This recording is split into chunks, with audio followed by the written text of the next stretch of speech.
God has been so good to me in so many different ways.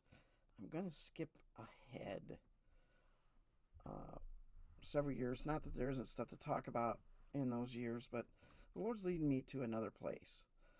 All has not been uh, hunky dory, and my spiritual growth hasn't been a steady climb. Um, and I put myself in a bad place. This one might be a little longer. I need to talk to you about it and show you how God took me through my own foolishness in some amazing ways.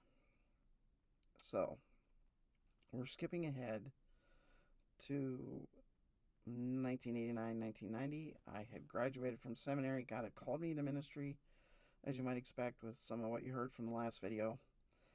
And to answer that call, I went to college, got a BA in Bible from Houghton College, now Houghton University. Then I went on straight to Asbury Theological Seminary, got an MDiv degree, squeezed 3 years into 3 to get that done. Graduated in the summer of '89 and candidated at a very few churches. Nothing opened up. I've always been a night owl. Definitely prefer working later into the night to getting up early in the morning. When I left for college in 1982, the house I grew up in was on cable, which basically meant it was hooked to a large antenna, over-the-air antenna, and we got ABC, NBC, CBS, and PBS because we were hooked into cable. 1989, when I came home, I mean, I'd been visiting in between, summers, that kind of thing, but when I came home and was living at home full-time while waiting for the Lord to open the door into churches, I got into late-night cable TV. And there I was tempted by softcore porn, frankly, is what it was, watching shows that I really shouldn't have been watching. And a struggle began, and I was losing that struggle more than I was winning. Well, the Lord seemed to be opening a door for me to go to a great little church in Canada, Bruce Mines Wesleyan. I'll circle back to that another time, I'm sure, because God just taught me so much there. I went there, and after I'd been there a little bit, they rigged up an antenna for me for the television at the parsonage. And late night Canadian television also had some softcore and not so softcore porn shows on, movies, and I gave in to that temptation multiple times. I was sinning, knew I was sinning. I tried to justify it in my own mind. I tried to break that temptation in my own strength, and I was not succeeding. I was letting images into my mind that would, and scenes that would live with me for years to come. Not healthy scenes, not the way God intended sex to be, not the way God intended relationships to be, and it was not good.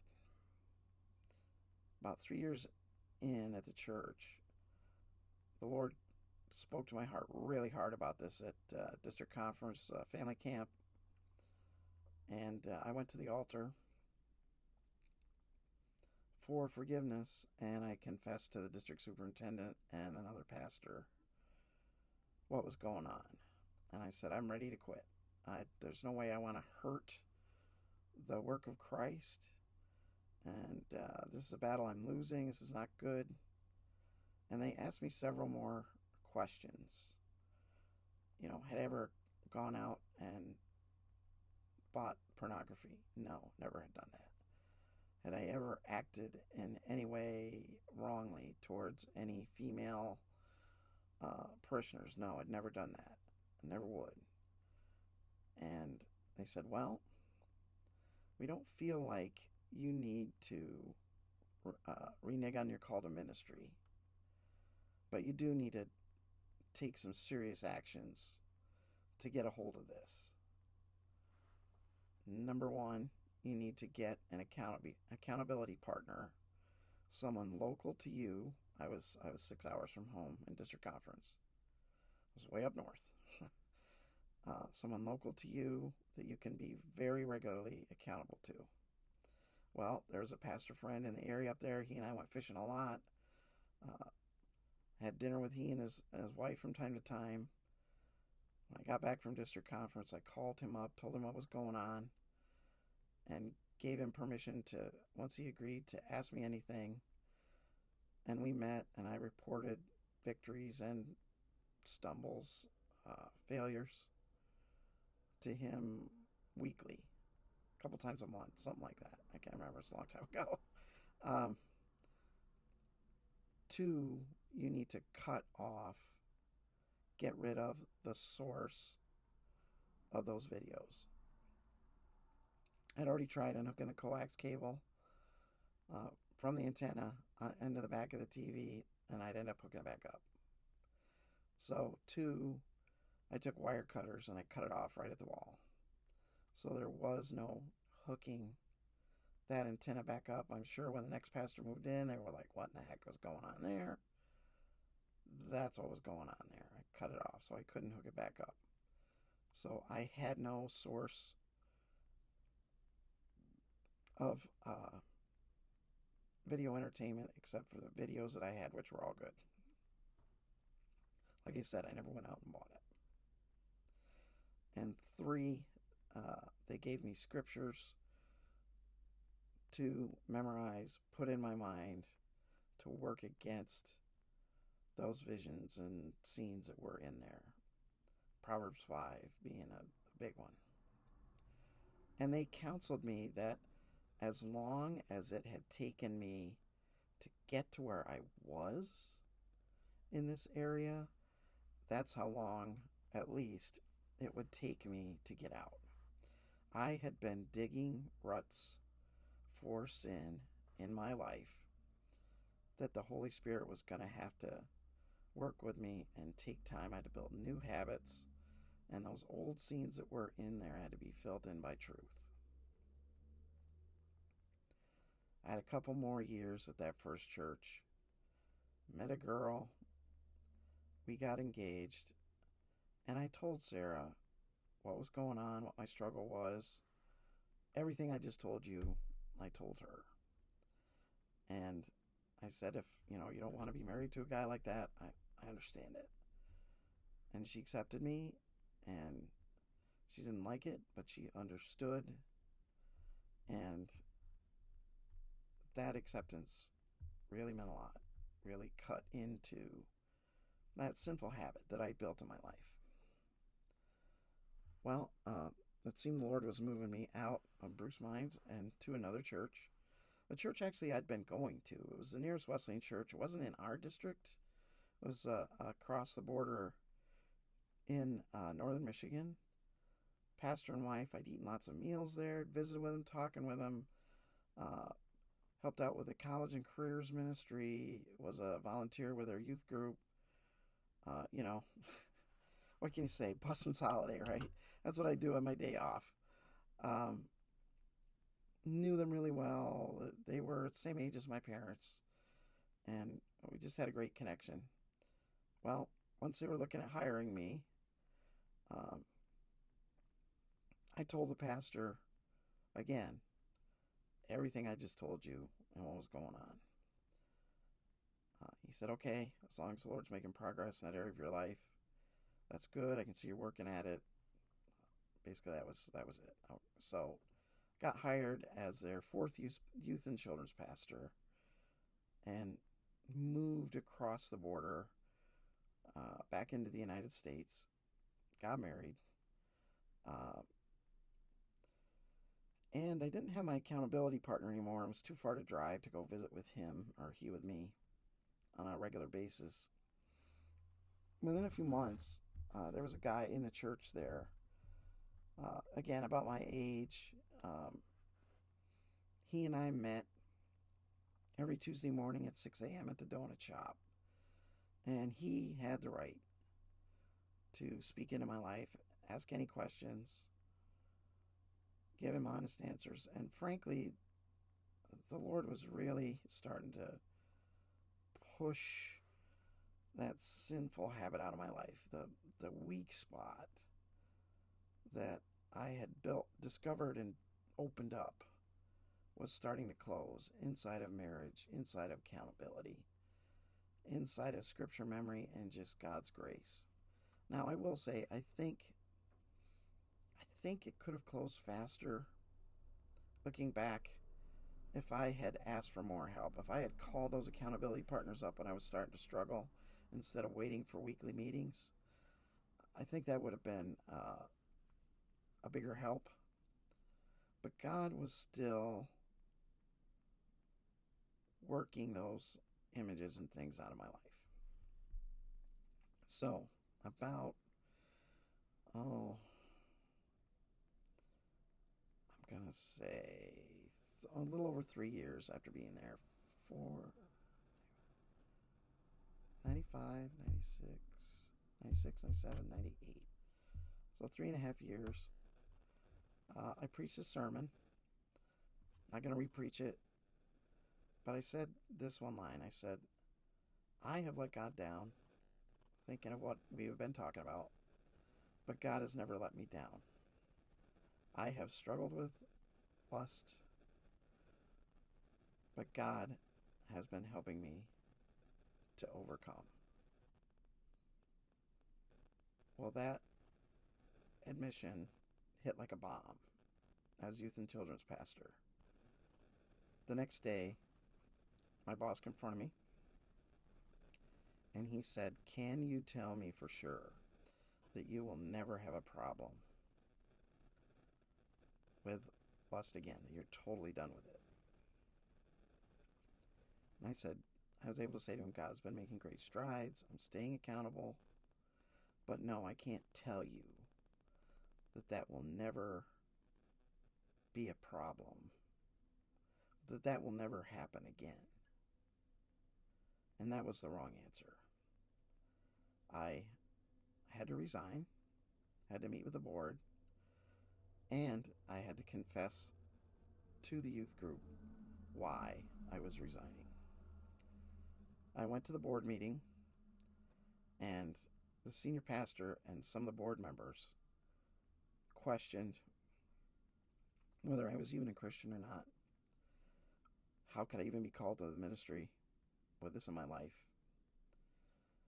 And I was given, they accepted my resignation. I was given 2 weeks severance. I went to the youth group and confessed to the teens what was going on and left. And I know I will circle back to that meeting. I'm not going to do it today because we're headed a different direction.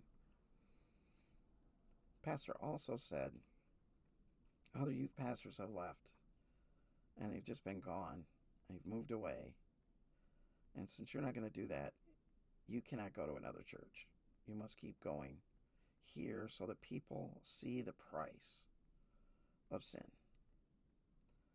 So we did every Sunday. And there was a lot of condemnation. And rightly so. I'd been indulging in sin.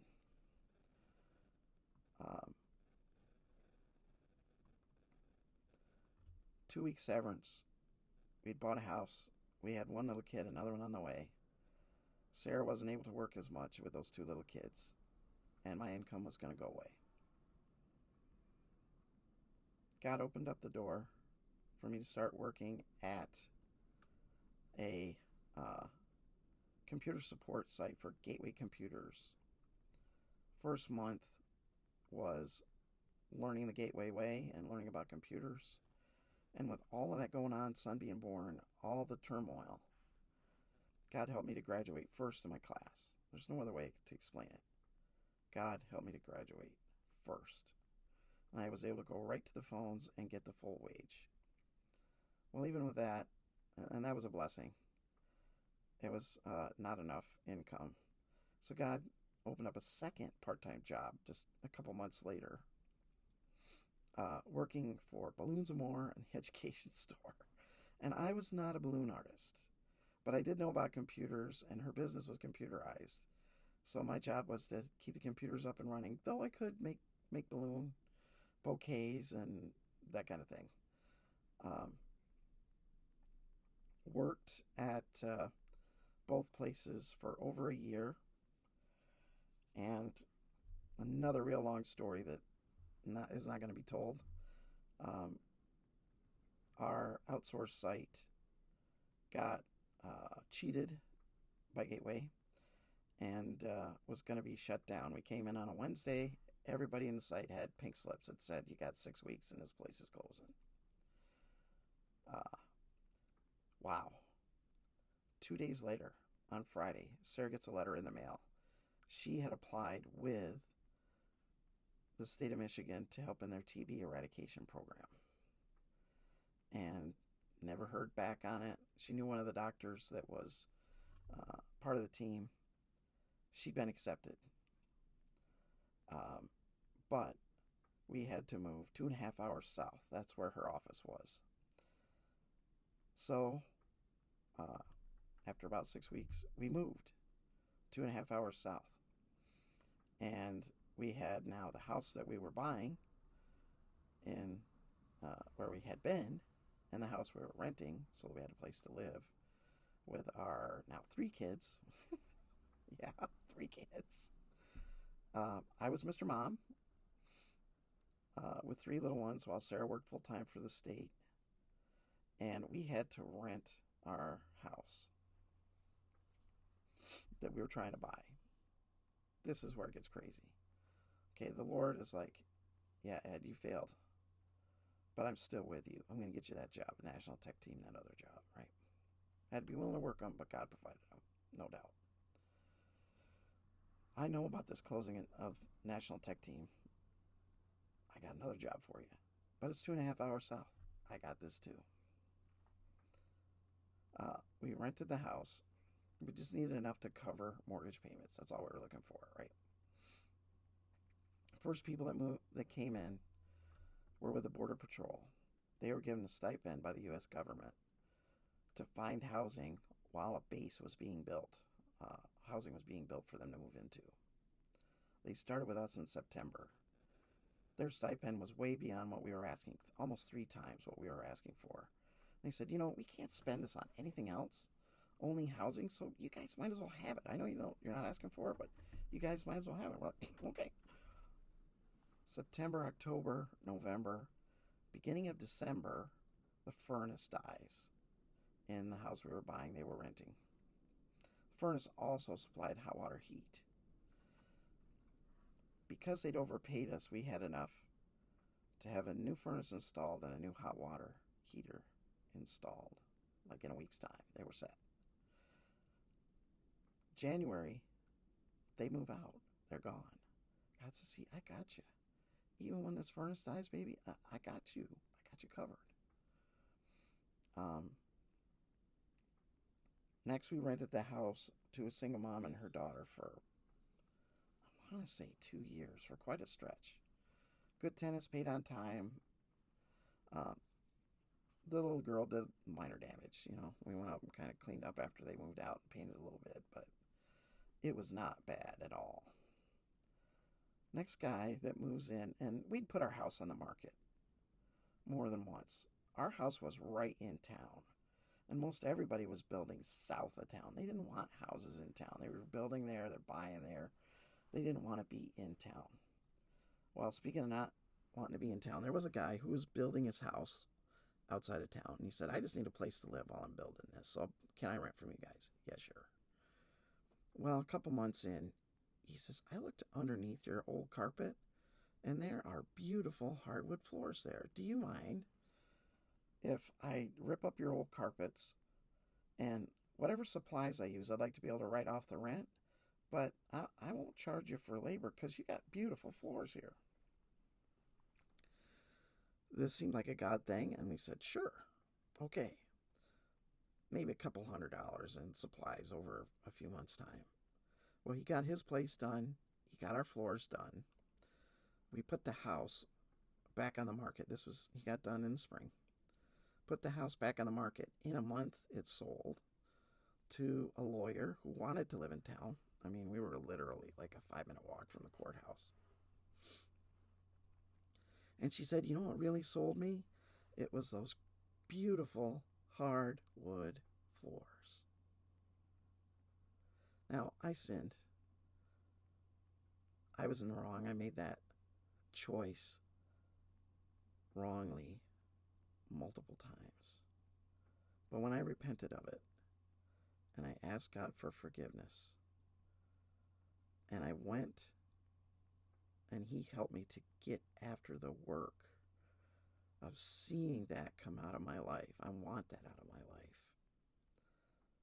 God was there. He was there. He was protecting us. He was helping us. He was providing for us sometimes before we even knew that we needed it. Because God was like, hey, when you raised your hand, when we signed up, that was a relationship for life. And I'm not going to leave you. And He never did.